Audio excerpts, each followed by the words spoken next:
পাটক্ষেত থেকে এক যুবকের নিথর দেহ উদ্ধার ঘটনায় চাঞ্চল্য এলাকা জুড়ে। অনেকে মনে করছেন পরকীয়ার জেরে খুন, নাকি এর পেছনে অন্য কোনো কারণ রয়েছে। জলপাইগুড়ি জেলার ধূপগুড়ি ব্লকের হরিণখাওয়া এলাকার ঘটনা।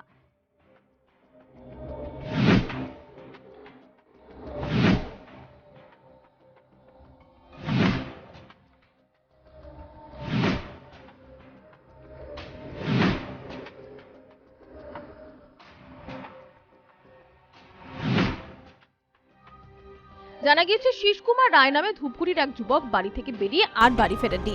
রাত বেশ গভীর হয়ে যাওয়ায় পরিবারের সদস্যদের চিন্তা বাড়ে। এদিকে স্থানীয় কিছু যুবক এলাকার পাটক্ষেতের পাশ দিয়ে যাচ্ছিলেন। হঠাৎই দেখতে পান একটি দেহ পড়ে রয়েছে। পাটক্ষেতের খানিকটা দূরে দাঁড় করানো ছিল একটি মোটর বাইক। তৎক্ষণাৎ তারা থানায় খবর দেন। খবর পেয়ে ঘটনাস্থলে পৌঁছয় ধূপগুড়ি থানার পুলিশ। সেখানে আসেন বাড়ির সদস্যরা। মৃত যুবকের স্ত্রী জানান, এলাকার এক বিবাহিতা মহিলার সঙ্গে অবৈধ সম্পর্কে জড়িয়ে পড়েছিলেন তার স্বামী। তিনি এও জানান, ওই মহিলা তার স্বামীকে প্রতিনিয়ত ব্ল্যাকমেল করত। এই ঘটনার জেরেই তার স্বামীকে খুন করা হয়েছে বলে অভিযোগ করেন মৃতের স্ত্রী।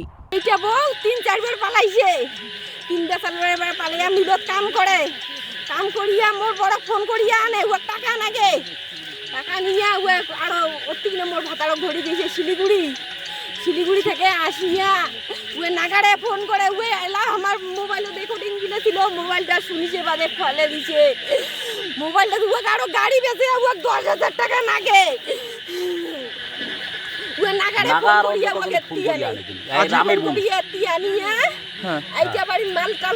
একদিন থেকে সদি দিছে, গালে সালে নাগারে আনে ফোন করিয়া আনিয়া আজি মারি ফেলাইছে।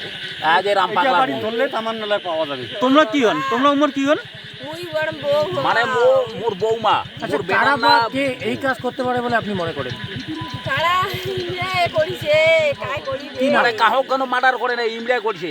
কি নাম? হ্যাঁ, কি নাম? রাম পাগলার ঘর। রাম পাগলা ঘর করি নয়, উয়ার সাদা সিধা লোক এদিকে ষড়যন্ত্র নিয়ে করিছে। মৃতের শরীরে মিলেছে একাধিক ক্ষতচিহ্ন, এমনকি মুখও থেতলে দেওয়া হয়েছে। মার্ডার হয়েছে তো প্রায় বিকাল শেষ দিকে আর কি, বিকালের শেষ দিকে আমরা তো আসছি এখানে মাছ মারতে, দেখলাম যে এখানে অনেক লোকের ভিড়, তো দেখে আসলাম যে একজন পড়ে আছে এখানে, প্রায় মাথাটা একদম অবস্থা শেষ।